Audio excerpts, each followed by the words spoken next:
சீதாராமன் அம்மையார் வந்து என்ன செய்யறாங்க அப்படின்னு. அப்பேற்பட்ட ஒரு பெரும் தலைவர் அவங்க, ஒரு ராஜ்யசபா எம்பி.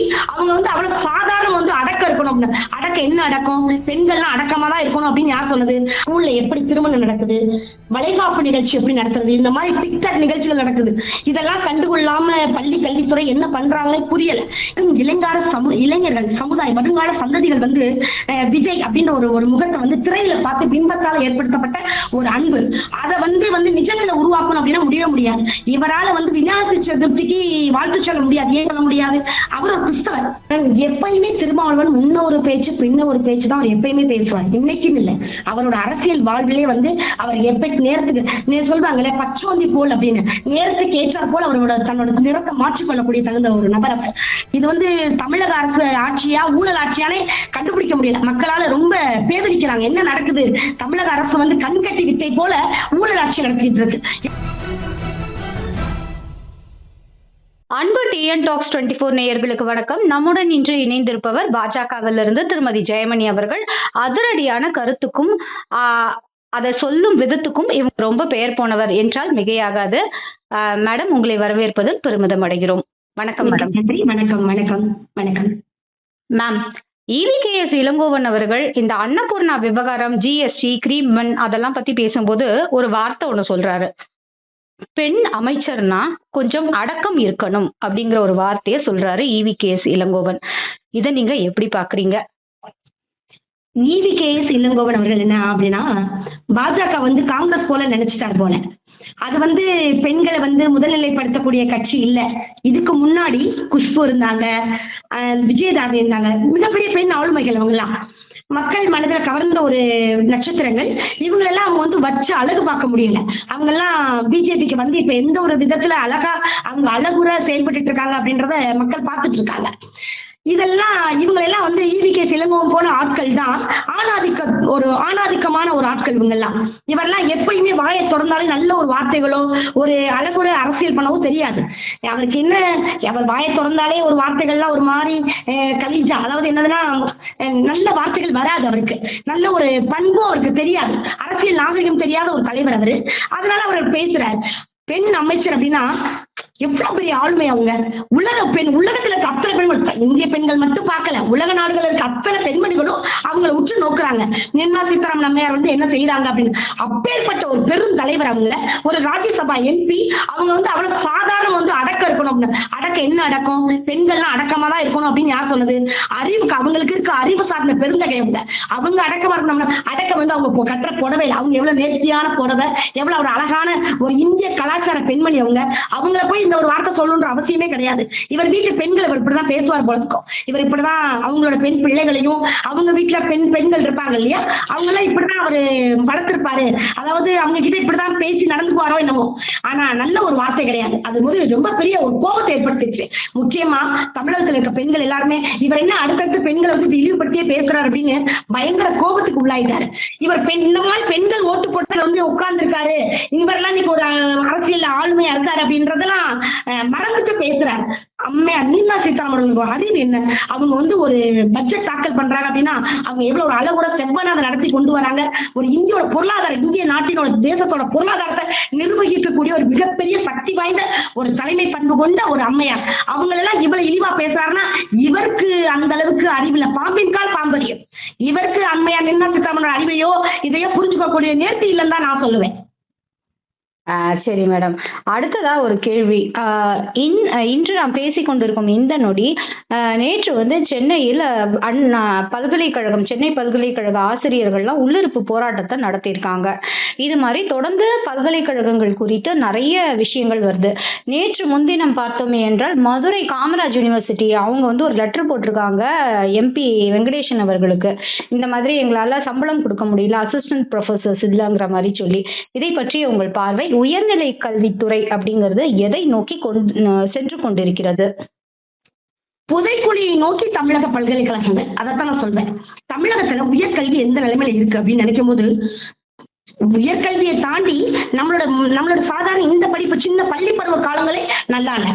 அதுலயே போதை கலாச்சாரம், சீரழிவு, நாகரிகம்ன்ற பேர்ல வந்து இப்ப பெண் பிள்ளைகளும் ஆண் பிள்ளைகளும் செய்யற இந்த டிக்டாக் அந்த மாதிரி விஷயங்கள்லாம் வந்து பள்ளியில நடக்குது.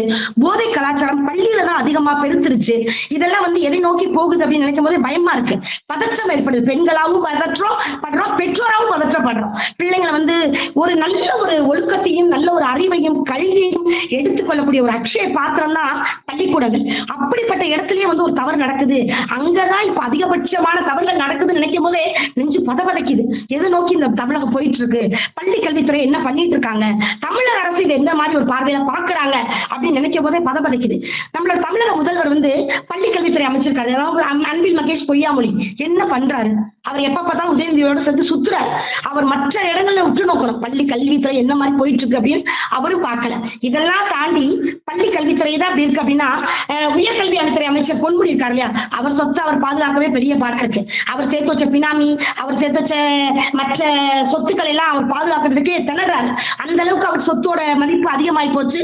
அதை பாதுகாக்கிறதுக்கே அவர் ஜாமீன் வாங்கிட்டு ஆக்சுவலா அவர் சிறை செல்ல வேண்டிய ஒருத்தர் வந்து ஜாமீன்ல இருக்காரு அப்படின்னா அவர் மட்டும் இல்ல, அவரை சுற்றி இருக்க மற்ற துணை வேந்தர்களையும் அவர் உருவாக்கி அவருக்கும் ஜாமீன் கொடுத்து சப்போர்ட் பண்ணி அவங்களோட தவறுகளையும் வெளியே வெளியேற்றாம மக்கள் பார்வைக்கு கொண்டு போயிடாம அமர்த்தி வச்சிருக்காரு. இந்த மாதிரி அரசு வந்து அதிகப்படியான ஊழல்கள் அடுத்தடுத்து நம்மளோட திமுக ஆட்சியில தலையை சுற்றும் அளவிற்கு ஊழல்கள் பெருகி கொண்டிருக்கு. இது வந்து தமிழக அரசு ஆட்சியா ஊழல் ஆட்சியானே கண்டுபிடிக்க முடியல. மக்களால ரொம்ப பேதலிக்கிறாங்க. என்ன நடக்குது? தமிழக அரசு வந்து கண்கட்டி வித்தை போல ஊழல் ஆட்சி நடத்திட்டு இருக்கு. எல்லா பக்கமும் உயர்கல்வித்துறைன்றது வந்து எவ்வளவு பெரிய விஷயம். நம்மளோட தமிழ் மாணவர்கள் வந்து நம்மளோட தமிழகத்துல வந்து மாணவர்கள் வந்து பள்ளி பருவத்தை முடிச்ச உடனே உயர்ந்த கல்விக்கு எத்தனை பெற்றோர்களின் கனவு நம்ம பிள்ளை உயர்கல்வி படிச்சோம் அப்படின்னு அந்த கனவை சிதைக்கிறாங்க. தமிழக அரசு சிதைக்குது. என்ன காரணம்? என்னதான் ஆசிரியர்கள் போட்டு பணி நியமனத்தை அமர்த்துறதுக்கு உங்களால சம்பளம் போட முடியல அப்படின்னா அந்த அளவுக்கு நிதி நெருக்கடி அப்படின்றத ஏற்றுக்கொள்ளவே முடியல. என்னதான் செய்றீங்க? நீங்க சேர்த்து வச்சிருக்க சொத்தோட மதிப்பை கம்பேர் பண்ணும் போது தமிழகத்தோட பல்கலைக்கழகத்தில் இருக்க நிதி மிக மிக மிக குறைவு. அப்ப நிதி அமைச்சரா ஒரு நம்மள தமிழகத்துல இருக்க ஆட்கள் எல்லாம் யோசிச்சு பார்க்கணும் என்ன நடக்குது, இதுக்கு எவ்வளவு நிதி கொடுத்துருக்கோம், இதுக்கு எவ்வளவு நிதி வழங்கியிருக்கோம் அப்படின்னு இதெல்லாம் பார்த்து ஒரு சுற்றறிக்கை தமிழக முதல்வர் கொடுக்கணும். அதுவும் அவர் கடமையை இந்த இடத்துல செய்யல. ரெண்டாவது, பள்ளி கல்வித்துறை அன்பில் மகேஷ் பொய்யாமொழி அவரும் இந்த இடத்துல அவர் கடமையை செய்யல. உயர்கல்வித்துறை அமைச்சர் பொன்முடி அவர்கள் அவரும் இதை செய்யல. இப்படி ஒவ்வொரு அமைச்சர்களுமே அவங்களோட சுயநலத்திற்காகவும் சுய லாபத்திற்காகவே அரசியல் நடத்தினா பொதுமக்களாகிய எங்களோட வாழ்க்கை என்ன ஆகுறது? பொதுமக்களுக்கு உயர்கல்விக்கு அவங்களோட பிள்ளைகளுக்கு என்ன பதில் சொல்வாங்க? சென்னை பல்கலைக்கழகத்துல துணைவேந்தர் அமைக்கல. துணைவேந்தர் ஒருத்தர் தான் ஆளுநரோட கட்டுப்பாட்டுல இருக்காங்க. இப்ப அவங்களே எங்களுக்கு வேணும் அப்படின்னு அவங்க கேட்கறாங்க. இது எந்த விதத்தில் நியாயம் தெரியல. இவங்க எல்லாம் ஊழல் செய்து தன்னோட கட்டுப்பாட்டுல இருக்க மாதிரி துணைவேந்தர்களையும் கட்டுப்பாட்டுல கொண்டு வரணும்னு இந்த தமிழக அரசு நினைக்குது. இது பெரிய கண்டனத்துக்குரிய ஒரு விஷயம், ரொம்ப வேதனைக்குரிய விஷயம், வெட்கக்கேடான விஷயம். ஒரு தமிழக அரசுன்றது பொதுவா வெளிப்படையாக எல்லா ஒரு ஆட்சியும் அழகா பெண்களுக்கும் ஆண்களுக்கு பொதுமக்களுக்கு என்ன தேவை அப்படின்னு தனித்தனியா பிரிச்சு பெண் பிள்ளைகளை போற்றி வளர்க்கணும், ஆண் பிள்ளைகளை அழகுற வளர்க்கணும் அப்படின்ற மாதிரி பள்ளிக்கூடங்கள் இல்லாம கல்விகள் இல்லாம இப்ப எதை நோக்கி புதைக்குழியை நோக்கி தான் போயிட்டு இருக்கு. ஒவ்வொரு நாள் நினைச்சு பார்க்கும்போது பிள்ளைங்களை எங்க விடுறோம்? அந்த காலத்துல பிள்ளைங்களை ஸ்கூல்ல விட்டுட்டோம் அப்படின்னா பள்ளிக்கூடங்களுக்கு கல்லூரியில் போயிட்டாங்கன்னா நல்லது ஒரு பண்பையும் மாண்பையும் கத்துக்கிட்டு வருவாங்க அப்படின்னு நினைச்சு பெற்றோர்கள் நிம்மதியா இருந்த காலம் போய் இப்ப என்ன நடக்குது அப்படின்னா ஸ்கூல்ல எப்படி திருமணம் நடக்குது, வளைகாப்பு நிகழ்ச்சி எப்படி நடத்துறது, இந்த மாதிரி டிக்டாக் நிகழ்ச்சிகள் நடக்குது. இதெல்லாம் கண்டுகொள்ளாம பள்ளி கல்வித்துறை என்ன பண்றாங்களே புரியல. இதெல்லாம் கட்சி எடுத்துக்கிட்டு வர்ற ஒரு காலம் சூழ்நிலை திறமை எடுத்து ஆசிரியர்களை பார்த்து பயந்த காலங்கள் போய் மாணவர்களை பார்த்து ஆசிரியர்கள் பயந்து கத்தியை கொண்டு வர காலங்கள் போயிருச்சு. என்ன அப்படின்னா அதை கண்டுகொள்ளக்கூடிய தெளிவான அரசு இல்லை. நல்ல ஒரு அரசு ஆளுமைப்படுத்த அப்படி படுத்தி நேர்த்தியான அரசு கொடுத்துருந்துச்சு அப்படின்னா கட்டாயம் இந்த மாதிரி நிகழ்ச்சிகள்லாம் நடந்திருக்க வாய்ப்பே கிடையாது. தமிழக அரசு திமுக அரசு என்ன பண்ணிட்டு இருக்கு அப்படின்னா இதெல்லாம் வேடிக்கை பார்த்துட்டு இருக்கு. இதுக்கெல்லாம் ஒரு முற்றுப்புள்ளி எப்ப வைக்கும்னு ஒவ்வொரு நாளும் மக்கள் பேரழிச்சு கொண்டிருக்கிறாங்க, பயந்து கொண்டிருக்காங்க. பெற்றோர்களா எங்க மனசுல ரொம்ப பெரிய ஒரு கலக்கம் ஏற்படுது. எதை நோக்கி இந்த அரசு போயிட்டு இருக்கு, இந்த புதைக்குழியை நோக்கி போயிட்டு இருக்கு அப்படின்னா நான் சொல்லுவேன். மேடம், அடுத்ததா ஒரு கேள்வி.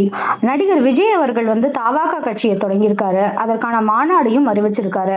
முன்னதாக வெறும் வாழ்த்துக்களை மட்டுமே பதிவிட்டு வந்த அவர் வந்து திடீர்னு வந்து பாத்தீங்கன்னா ஓணத்துக்கு வாழ்த்து சொன்னாரு. ஆனா கிருஷ்ண ஜெயந்திக்கோ நம்ம விநாயகர் சதுர்த்திக்கோ வாழ்த்து சொல்லல. மோடி அவர்களினுடைய பிறந்த நாளுக்கு வாழ்த்து சொன்னாரு. திடீர்னு பெரியார் சிலைக்கு போய் மாலை போடுறாரு. எந்த மாதிரியான ஒரு அரசியலை முன்னெடுக்க போகிறார் விஜய்? இதனால யாருக்கு லாபம், யாருக்கு நட்டம்? உங்க பார்வையில உங்க கருத்து மேடம்.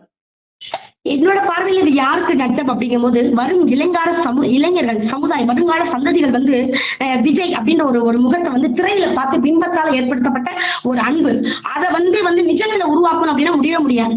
இவரால வந்து விநாயகர் சதுர்த்திக்கு வாழ்த்து சொல்ல முடியாது. ஏன் சொல்ல முடியாது? அவர் ஒரு கிறிஸ்தவர். அதனால அவர் வந்து விநாயகர் சதுர்த்திக்கு வாழ்த்து சொல்ல அந்த இதை வந்து பெருசா அவர் எடுத்துக்கிடல. இதை மக்கள் வந்து எப்பயுமே தெளிவானவர்கள் தான். மக்கள் வருங்கால இளைஞர்களுமே ரொம்ப தெளிவானவங்க. அவங்களுக்கு வந்து விஜய் வந்து எவ்வளவுதான் அரசியல் முன்னெடுத்து வந்தாலும் வாக்குகளா மாறுமா, அவங்களுக்கு வாக்குகள் விழுமா அப்படின்றது வந்து மிகப்பெரிய ஒரு கேள்விக்குறி. ஏன் அப்படின்னா திரையில பாக்குற எல்லாத்தையுமே நிழல்ல பாக்குற கதாநாயகர்களை நிஜத்துல கதாநாயகனா எடுத்துக்கவே முடியாது. அரசியல் இருக்கணும், அவங்களுக்கு அரசியல் அறிவு இருக்கணும், நிறைய விஷயங்கள் அவங்க வந்து அவங்களோட பார்வை வந்து பொதுமக்களுக்கு என்னவா இருக்கும் அப்படின்னு அவங்க கண்டிப்பா பார்ப்பாங்க.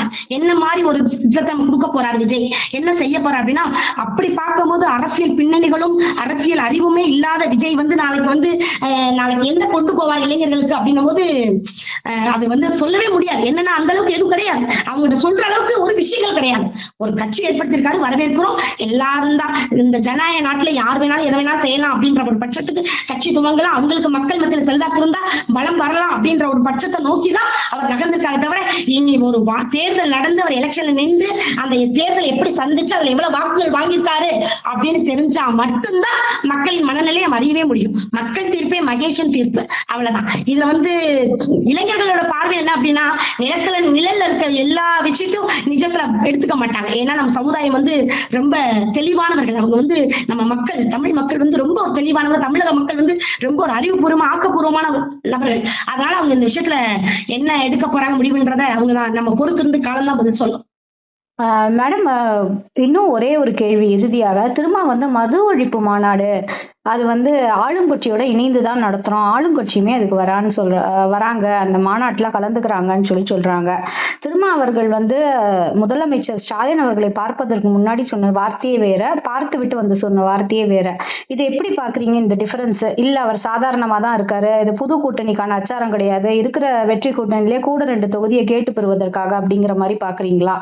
எப்பயுமே திருமாவளவன் முன்ன ஒரு பேச்சு பின்ன ஒரு பேச்சு தான் அவர் எப்பயுமே பேசுவார். இன்னைக்கும் இல்லை, அவரோட அரசியல் வாழ்விலே வந்து அவர் நேரத்துக்கு சொல்றாங்களே பச்சோந்தி போல் அப்படின்னு, நேரத்துக்கு ஏற்றார் போல் அவரோட தன்னோட நிறத்தை மாற்றிக்கொள்ளக்கூடிய தகுந்த ஒரு நபர். அவர் பிளாஸ்டிக் சேர் கூட கொடுக்காத முதலமைச்சருக்கு இவ்வளவு முட்டு கொடுக்கணுன்ற அவசியமே அவருக்கு இல்லை. அவருக்கு வந்து அந்த கட்சியில ஒரு சக மரியாதை கொடுத்து அவருக்கு எல்லா விதமான ஒரு திறனையும் அவருக்கு கொடுத்துருக்காங்க அப்படின்னா கூட ஏதோ அவர் முட்டு கொடுக்குறாருப்பா அப்படின்னு கொஞ்சம் மனசை தேட்டிக்கலாம். ஆனா அவருக்கு பிளாஸ்டிக் சேர் கூட கொடுக்க மாட்டாங்க அந்த அமைச்சரவையில. அப்படிப்பட்ட இவர் வந்து எதுக்கு இவ்வளவு தூரம் முட்டு கொடுக்கணுன்ற அவசியமே இல்லை. அப்படி பார்க்கும்போது மது ஒழிப்பை பத்தி இவங்க பேசவே கூடாது. பெண்களுக்காக பிரத்யேகமா டாஸ்மாக் அமைத்த கட்சியோட கூட்டணி வச்சுக்கிட்டு இவர் எப்படி மது ஒழிப்பை பத்தி எப்படி பேச முடியும்? மது ஒழிப்பை பத்தி பேசுறதுக்கு உங்களுக்கு என்ன தகுதி இருக்குன்னு நான் கேட்கிறேன். முழுக்க தண்ணியிலே குடிச்சு தண்ணியிலே வாழ்ந்து தமிழகத்தை பாழ்படுத்தி தமிழகத்தை வந்து தண்ணி இல்லா தமிழகம், மது இல்லா தமிழகம் ஆக்குவேன்னு சொல்லிட்டு போய் மதுவே ஒரு மதுக்கு பிரத்யேகமா கூடவே அமைச்சு விதவிதமான வீரன் அப்படின்ற விதவிதமான சரக்குகள் அறிமுகப்படுத்தக்கூடிய இவங்க எப்படி மது ஒழிப்பாங்க? இது என்ன கேப்பில் நெய் வடியுது அப்படின்னா கேப்பாருக்கு எங்க போச்சு புத்தி அப்படின்னு எங்க கிராமத்துல ஒரு பழமொழி சொல்லுவாங்க. அது போல இருக்கு. என்னமோ இவங்க சொல்றது எல்லாத்தையும் தமிழக மக்கள் கேட்டுட்டு போயிடுவாங்கன்னு இவங்க நினைச்சிட்டு இருக்காங்க போல. உண்மையில் ரொம்ப வேதனைக்குரிய விஷயம். என்ன இவங்க ஒவ்வொரு நாளும் பிரத்யேகமாகவும் புதுவிதமாகவும் என்னெல்லாம் மதுல யுக்திகள் கையாளலான்னு ஒவ்வொரு விதமா யோசிச்சு இவங்க எல்லா விதமான அழகையும் மதுல தான் செயல்படுத்திட்டு இருக்காங்க. மதுவால தான் அவங்க வாழ்ந்துட்டு இருக்காங்க. அப்படிப்பட்ட இவங்க எப்படி மது ஒழிச்சா இவங்களும் ஒழிய வேண்டியது வழியே கிடையாது. ஏன்னா இவங்க மது ஒழிச்சுதான் அவங்க வாழ்வாதாரமே ஓடிக்கிட்டு இருக்கு. இவங்க டாஸ்மார்க் அப்படின்ற உள்ள வச்சுதான் அரசியலே நடத்துறாங்க. இவங்க உள்ள அமைச்சர்கள் இருந்து இவங்க ஆட்கள் இருக்கு அரசு வரைக்கும் நடத்துறப்பல டாஸ்மார்க்ல தான். அப்புறம் அதை ஒழிச்சுட்டா என்ன ஆவாங்க? அதை ஒழிச்சா இவங்களும் ஒழிய வேண்டியதான், வேற வழியே கிடையாது. ரொம்ப நன்றி மேடம். இத்தனை நேரமும் அழகாகவும் தெளிவாகவும் நிறைய விஷயங்கள் எங்களுக்காக எடுத்து சொன்னீங்க. மீண்டும் நல்லதொரு சந்திப்பில் சந்திக்கலாம். நன்றி, வணக்கம் மேடம். மிக்க நன்றி.